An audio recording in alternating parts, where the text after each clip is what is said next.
Slime on Slime Time Friday. Welcome back, everybody. The Summer of Slime has officially reached the end of the week, which means it's time for the main event. Welcome to the very first Slime Time Friday. Today we're opening the vault on the greatest action-adventure game show in the history of television, Legends of the Hidden Temple. And we aren't just doing any episode. We're going back to the very first broadcast, Season 1, Episode 1. What are we going to hear about today? The Legend of Blackbeard's Treasure Map. Well, one of these... If you grew up in the 90s, you wanted to be on this show. And you definitely sat on your couch screaming at the TV because you were convinced you could run the temple better than these kids. Let's break down the pilot and see just how bad the choking really was. Right out the gate, the show establishes the most iconic aesthetic of the decade. We meet our host, Kirk Fogg, rocking his legendary khaki cargo shorts, and of course the giant booming stonehead himself, Olmec, voiced by the absolute legend D. Bradley Baker. Olmec drops the lore for the day, Blackbeard's treasure map. And then we're introduced to the 6 greatest team names in sports history. The Red Jaguars, the Blue Barracudas, the Green Monkeys, the Orange Iguanas, the Purple Parrots, and the Silver Snakes. Gauntlet kicks off with the moat. 6 teams jump into a pool of water with a rope net, and immediately it's pure chaos. Half these kids look like they never swam a day in their lives. Their belly flopping, slipping off the rope, and absolutely panicking in 3 feet of chlorinated water. Right out the gate, the Purple Parrots and the Green Monkeys completely choke. They can't get over the net fast enough and are instantly eliminated, sending them back to the locker room before their bathing suits even dry. The 4 surviving teams advance to the Steps of Knowledge. This is where Olmec tests their memory on the legend of Blackbeard. Step closer to the temple.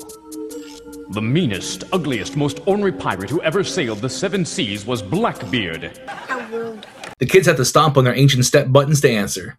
Now, Olmec literally just told them this story 2 minutes ago, but the pressure of national television completely melts their brains. Orange iguanas. Bows. Red bows. That is not one of our 3 choices. The Orange Iguanas and the Blue Barracudas just stand there blinking, getting completely outstomped on basic pirate trivia. They get eliminated, leaving only 2 teams left. Red Jaguars. Ribbons. That is correct. Step down. Way to go. That brings us to the Temple Games, the ultimate physical showdown between the Red Jaguars and the Silver Snakes. These kids are crawling on the tables, grabbing matching pirate art, and smashing statues while rolling around in giant wooden hamster wheels.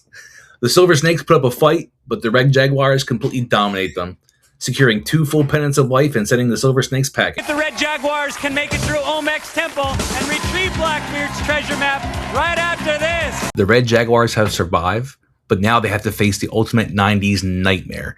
Because if you go into the maze without those pennants of life, you are defenseless against the temple guards. These were full-grown adult men dressed in terrifying Mayan armor, hiding in dark closets, waiting to literally jump out and kidnap a 12-year-old on national television. Into the Cave of Sighs. Staggered at the Cave of Sighs. Go. It was the scariest thing on Nickelodeon. Finally, we get to the main event, the Temple Run. 3 minutes on the clock to navigate a 2-story labyrinth. Grab Blackbeard's map and get the hell out of there. The Red Jaguars step up. The girl goes first. She breaks into the temple, makes her way into the observatory. And guys, this is where we witness one of the most legendary chokes in game show history. She gets into the observatory and her brain completely short circuits. Kurt Fogg is on the mic yelling, "You'll want to always move forward," but she doesn't. She tries the door, panics, and goes down. Then she immediately turns back and goes right back up into the observatory. She has 0 spatial awareness. She is so hopelessly turned around that she literally walks right back out the exact same door she just came in through. Kurt is watching in disbelief from the floor like, oh, she's heading back out the way she came.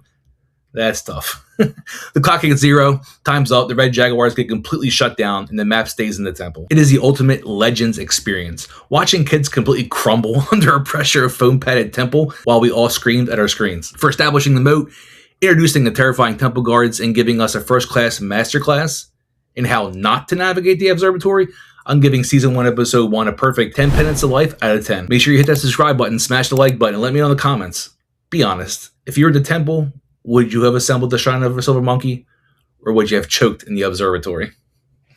That wraps up Week 1 of Summer of Slime. Have a great weekend, and I'll see you guys on Monday for another trip back to the campfire with the Midnight Society. See you guys then.